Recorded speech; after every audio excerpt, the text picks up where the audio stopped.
ketika dia mengusir tukang es dengan kata-kata kalimat yang nggak layak, ya di situ pun ada satu gimmick yang kurang etis.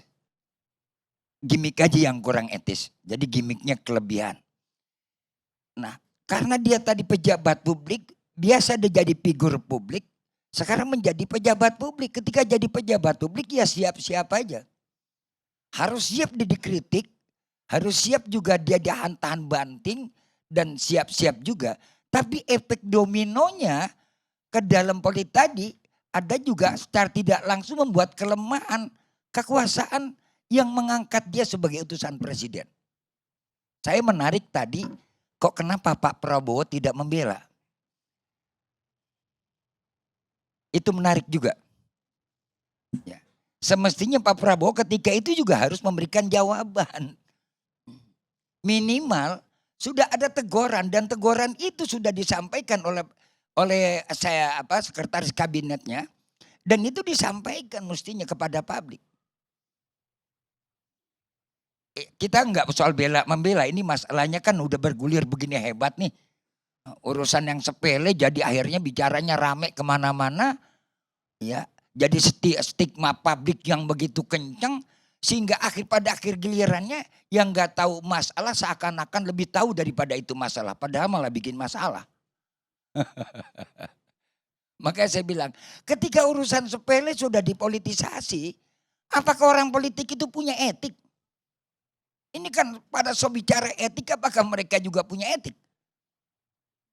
Saya nggak membela. Dan saya juga termasuk bagian korban dari apa yang dilakukan Gus Miftah. Karena beliau adalah seorang da'i, kita juga da'i. Ketika menghadapi atmosfer di lapangannya seperti itu biasa. Bahkan saya jadi ustadz, jadi mubalik, tanya Ustaz Harif Rahmat dari tahun 80-an.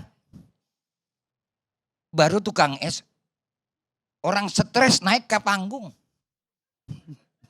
Orang stres naik ke panggung. Bahkan ada maling di Uber larinya ke panggung saya lagi ceramah. Lalu bagaimana posisi kita di situ? Disinilah likulli maqalin maqam. Di mana kita berbicara tuh ada posisinya, ada tempatnya memang.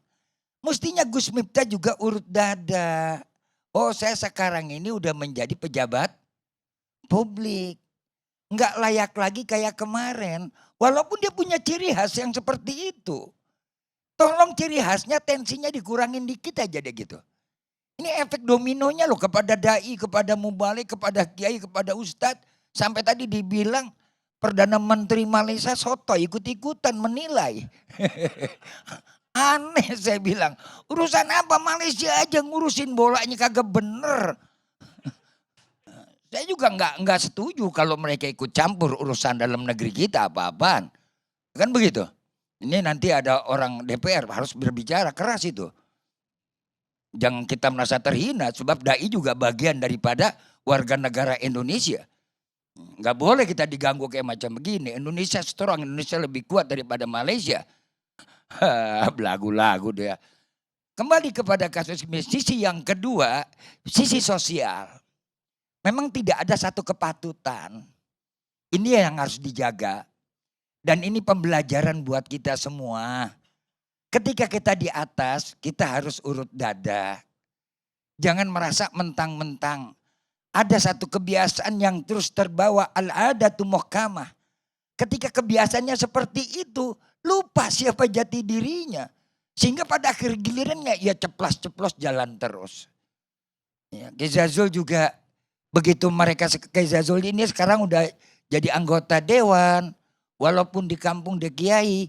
Ya karena udah makomnya beda. Ya tentu posisinya dia berbeda. Sama-sama beliau juga santri. Kayak Harif Rahmat juga sama. Ya. Karena beliau sekarang jadi umat belum jadi menteri aja. Ya, kalau dia mau jadi menteri pasti rambutnya juga dicukur. Kan begitu. Ya apa pantas menteri umpamanya gondrong begini. Ya serem nanti rakyatnya ngelihat. Kan begitu. Nah inilah yang kita lihat. Makanya marilah hentikan polemik ini. Selesai sudah sampai di sini. Gus Miftahnya sudah minta mundur. Dan kemudian presiden menerima mundur dirinya dan dia sudah minta maaf. Kemudian orang yang merasa dirugikan sudah mendapat banyak keuntungan. Apa yang harus kita bicarakan lagi? Mari kita tatap ke depan yang masih banyak PR-PR kita tentang masalah kasus-kasus yang kemarin dalam kebijakan pemerintah 10 tahun yang silam. Itu yang harus kita koreksi. Lihat PIK 2. Lihat lagi kasus-kasus yang lain. Yang ini yang harus banyak kita koreksi. Kenapa urusan yang sepele terus digulirkan? Apakah untuk melalaikan, melupakan dengan PR-PR yang besar? Mudah-mudahan insya Allah akan jadi hikmah yang besar. Yang ketiga ada hikmah lagi dari Gus Miftah. Mana hikmahnya? Beliau legowo satria, minta mundur, dan ini pelajaran yang baik. Harusnya besok seluruh pejabat publik yang sekarang hari ini dilantik dan menjabat, kalau Anda sudah melanggar etik, jangankan melanggar hukum negara, melanggar etik publik, sebaiknya Anda mundur sebelum dimundurkan oleh rakyat.